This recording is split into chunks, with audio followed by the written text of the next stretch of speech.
Congratulations! You just discovered the perfect method to remain stuck for the next 10 years. If you are experiencing zero anxiety because you feel like you have everything figured out, you should be very afraid. Do not celebrate because you are in a trap. You're in a trap that feels familiar, secure, and like you're in control. You have landed in the comfort zone trap. Now, on the surface, the comfort zone sounds like an amazing place to be. After all, safety, familiarity, they are great things. Being in control sounds even greater until you realize that you're really not. The comfort zone is a cage, a beautiful one, but a cage nonetheless. You are in a position where you have normalized resisting change, and change is the only thing that's assured in life. Risk is not in your dictionary in this zone. If it is not familiar, you're out. You are not challenging yourself, and it seems okay.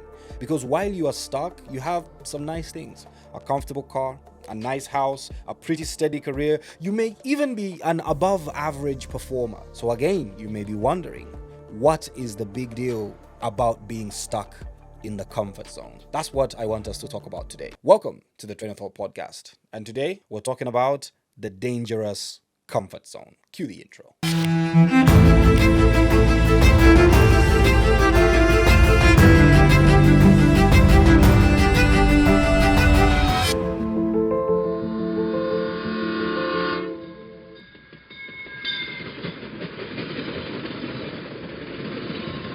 And I'll tell you another thing that I'm very, very uncomfortable with. The fact that so many of you are watching these videos, but you're not yet subscribed. So I'm asking you to do the very uncomfortable thing of liking, sharing, and subscribing to this channel. I promise you, there is a lot you're going to find.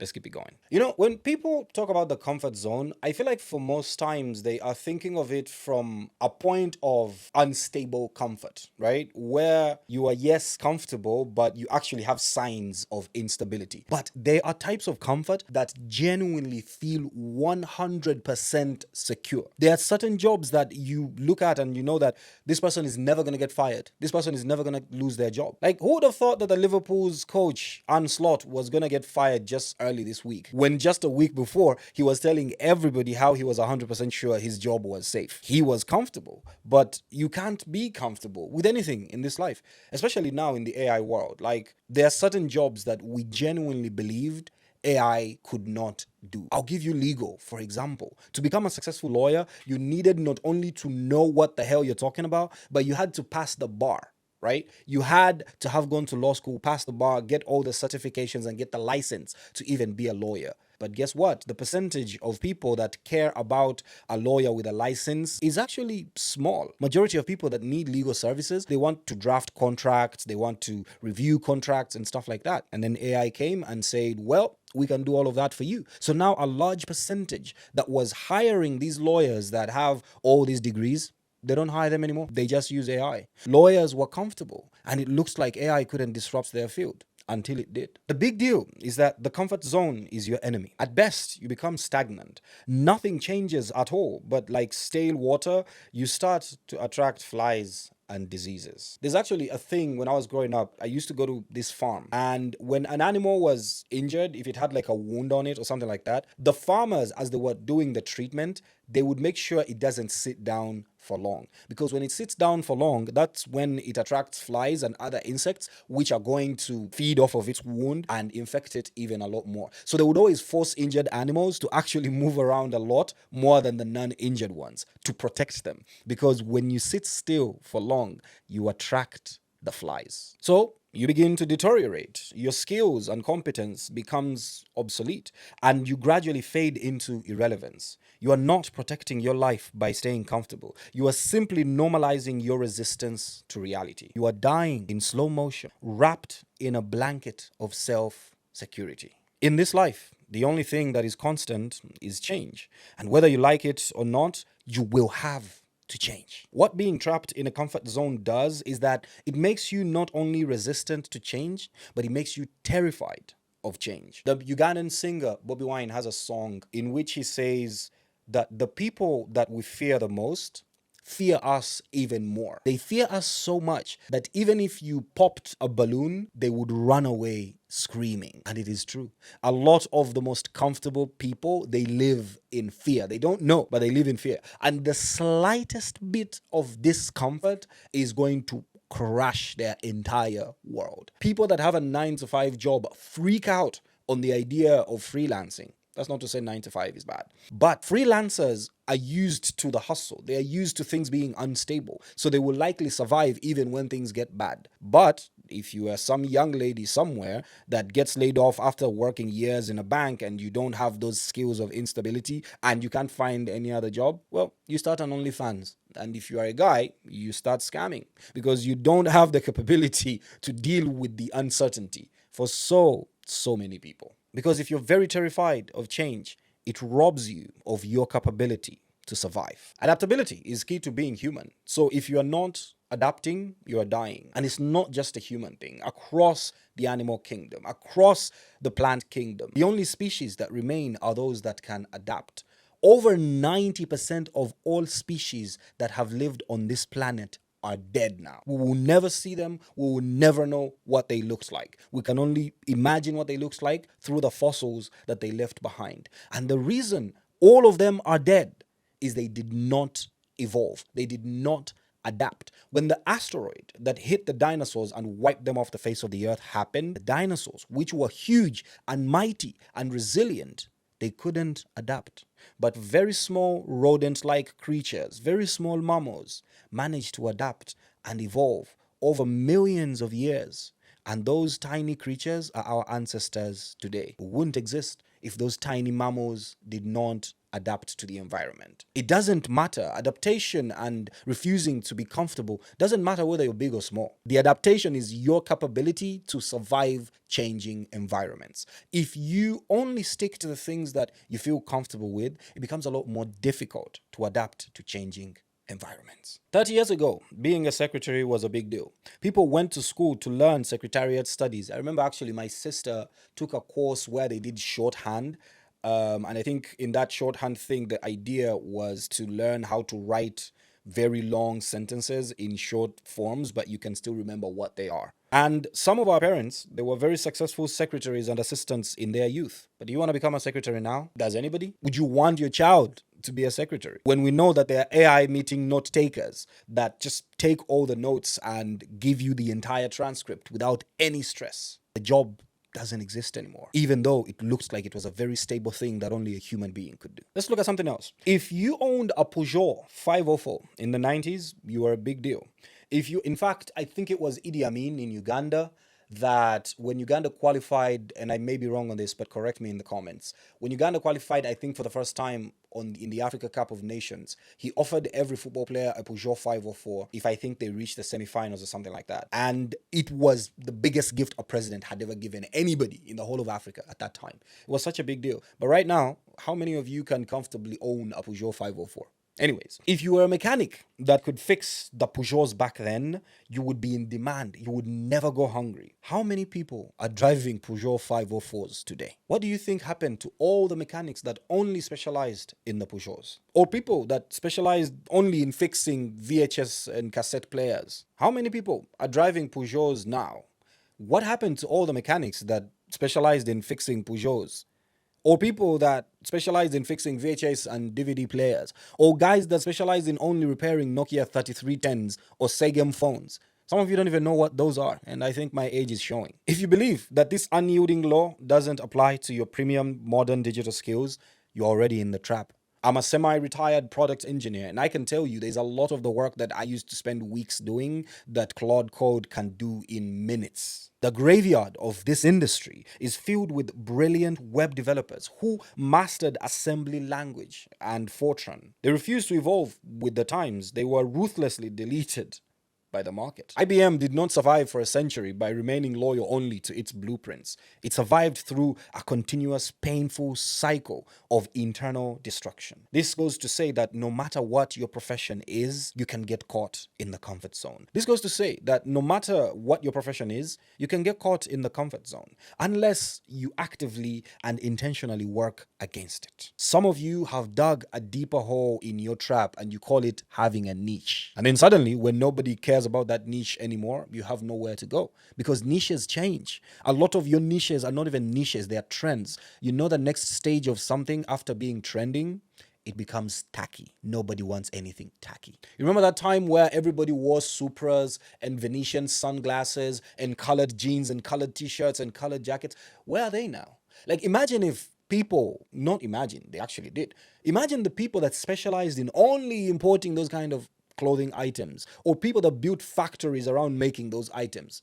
They don't exist anymore. They're gone because the world moved on. It wasn't a niche, it was a trend. You need to ask yourself, the thing you call your niche, the thing that you're hyper specializing in, is it a niche or a trend? I'll give you another example that may piss off some of my Nigerian friends. Consider Terry G and Mr. Mady. Just a decade ago, they were not just musicians, they were national institutions. Mady engineered a dance-centric Afropop revolution with songs like Soundtrack and Ilejo or Chop My Money with P Square. Terry G introduced the level of madness that completely shifted the sonic gravity of the continent with Free Madness and Akpako Master. They had the hits, they had the crowd, they had the momentum. But where are they now? They became prisoners of their own signature style. They achieved a massive milestone and got into the comfort zone of their unique trends, and they refused to evolve. There's another guy, I think he was from Zambia or Zimbabwe. He was called Cabo Snoop. He had a song called Prakata Tumba, and in the whole song they will be screaming, "Ga, ga, ga." You guys should watch the song. It was a super funny song. And he had another song called Windek, Windek, wababa, Windek. Same beat, same dance style, same fashion style, same everything. The songs were huge, huge hits. But all those songs lived and died with as long as they trended because he got comfortable and did not evolve. The reason some musicians that you grew up watching and enjoying sound horrible to you now with their new songs is not that they forgot how to make good music. It's that you evolved and they didn't. So the feelings you felt listening to their music then, it doesn't connect the same anymore. I used to enjoy certain Lil Wayne songs when I was younger. I can't listen to them now because I don't know, they just don't hit anymore. Or if he released the exact same songs today, I probably wouldn't like them because they would sound terrible. But when I was younger, I liked them. I have evolved. The songs haven't. The best way to survive is to evolve with the artists and contrast that with the Nigeria's big three. Davido, Wizkid, Burna Boy. They all began around the same time. Yet today, over 14 years later from their first hit songs, their albums still trigger a global frenzy because they don't rest on their laurels. They don't get comfortable with their past success. They continue to evolve. If you listen to their songs from 2012 and their songs today, they don't sound the same. Well, Wizkid kind of still sings the exact same lyrics, but at least the vibes and melodies are different. They understand that relevance is not a destination you reach and park. It is a continuous high-stakes negotiation with change. The only way to stay relevant is by constantly adapting, and you can only do that if you are not stuck in your comfort zone. In the typical trend of thought fashion, since you know what the comfort zone is and how dangerous it can be for you, what can you do about it? Now that you are aware of the dangers of the comfort zone, in the typical trend of thought fashion, we ask the question, what can you do about it? Number one, learn to weaponize your fear. Stop running away from the anxiety. Use fear of future irrelevance to destroy your current laziness. If the thought of being completely broke and obsolete in 5 years doesn't wake you up today, your engine is already dead. In the words of, I believe, Jimmy Iovine, he said, fear is a powerful thing. It means it has a lot of firepower. But if you can find a way to wrestle that fear and have it push you from behind rather than stand in front of you, that's very powerful. You'll be a very powerful person. So you have to weaponize the fear. The fear has to become the fuel to drive you. The negativity, the thought that you are going to disappear in the next 5 to 10 years should drive you. If you are in a marriage, the thought that there's another man that can treat your wife better, the thought that there's another woman that can show your husband things that they've never seen before, that fear should keep you investing in that marriage. It should keep you going for date nights. It should keep the movie nights going. It should keep the lovemaking going, the jokes, the fun. Because once you stop being afraid of the future, or once you allow the fear of the future to paralyze you instead of inspire and motivate you, that's when you die. That's when you get comfortable and you don't come back from that. Number two, you have to ruthlessly audit yourself. The number of people that are in denial of being in a comfort zone is actually mind-blowing. There are people that genuinely believe that where they are is either never going to change, or that they are secure, or that they are adaptive, even if they are not. Like, if you jump from one company to another, but you're doing the same job for the same salaries, you're still in your comfort zone. You still haven't tried anything new, even if you're just changing environments. You need to perform a cold clinical inventory of your current skills against your current global baseline. Stop measuring your worth by what worked for you 3 years ago. You have to face the raw data of your current situations. There are many companies that are going under today. Figma was one of, if not to this date, still one of the best design technologies ever. And yet their position is being threatened by Claude and other AI tools. But Figma threatened the position of Adobe because Adobe was there before them. And Adobe threatened the position of studio photographers that used to wash negatives inside the studio. You can see the pattern. There will always be somebody threatening your position. If you don't sit down and audit yourself and say, the things I'm capable of doing today, the things I can do today, the things I'm good at today, the place where I'm eating from today, am I safe tomorrow? Is there anything coming for me that I should be aware of? And what should I do about it? Number 3, aim for radical exposure. Force yourself into rooms where you are the least qualified. I have an entire video about this called the goldfish phenomenon, but let me repeat it here. A goldfish, if it is kept in these bowls and the small aquariums that we see in the movies, it grows to be about this size, maybe 6-7 inches maximum. The same goldfish, if it is put in a lake or a river, it can grow up to 5 feet long, even bigger in some instances. Maybe not 5 feet, maybe 2 feet. The point is, it is huge. You can carry, it's the size of a child. It becomes the size of a small child. The same exact goldfish. The difference in the size is not because of the feeding, it's because of the environment. You can't sit and wait to be big so you can get into big rooms. That's not how it works. You get into big rooms as you are small and you grow in those rooms. The best example I can give you, when we were younger and our parents bought us clothes and shoes that don't fit, what did they say? You will grow into them. They did not wait for us to become big and then get us the clothes that exactly fit us, because what's then going to happen is in a few weeks we're going to outgrow those clothes. But they got us bigger clothes and we grew into them. It's the same thing that you should do with your life. Get into the uncomfortable spaces and grow into them. Don't wait to be comfortable to get into. If you are in any room where you feel overqualified, you're in the wrong room. Change it. You must always be challenged. Number 4, continuously excavate and seek new knowledge. You need to dedicate about 20% of your daily creative bandwidth to acquiring knowledge that has absolutely nothing to do with your past success. You must become a perpetual student. I know so many people that feel they know enough, and I can't relate to that because, first of all, I was raised by a professor and a teacher, and we always learned stuff in our home. There was always something new that he was teaching us, and we were watching Discovery Channel and Nat Geo Wild and all those documentary there were channels then, just so we can learn more. So my mind is wired to try and seek knowledge. But even then, for so many people, they don't have that from their childhood. It's understandable. As an adult, though, you must learn it. The Muslim prophet, Prophet Muhammad, is quoted to have said, seeking knowledge is a divine obligation for every believer, i.e., you must always seek for knowledge. The Arab world and the Muslim world lived by this principle for so many years. That is why the biggest sources of knowledge in history happened during the Muslim Golden Era, in Baghdad, to be specific, where algebra, algorithms, alcohol was invented, trigonometry, so many fields of science, surgery, so many fields of science were invented by the Arabs during that time. They built these huge libraries where they would invite the Greeks, the Romans, didn't matter where you're from, the Chinese, come let us study together. They were the ones that made sense of the concept of the number 0. The Indians invented it, but the Indians didn't know what to do with the number. So they told the Arabs, here's a number 0 that we don't know what it means or what we should do about it. And they invented it and they perfected it. They made sense of the number 0 and how it fits in mathematics. And without that, there's a lot of arithmetic that we wouldn't even have the slightest idea about. They were doing this because their religion compelled them to seek knowledge. It is such a critical thing. The explorers that later turned into slave owners, but that's a different conversation.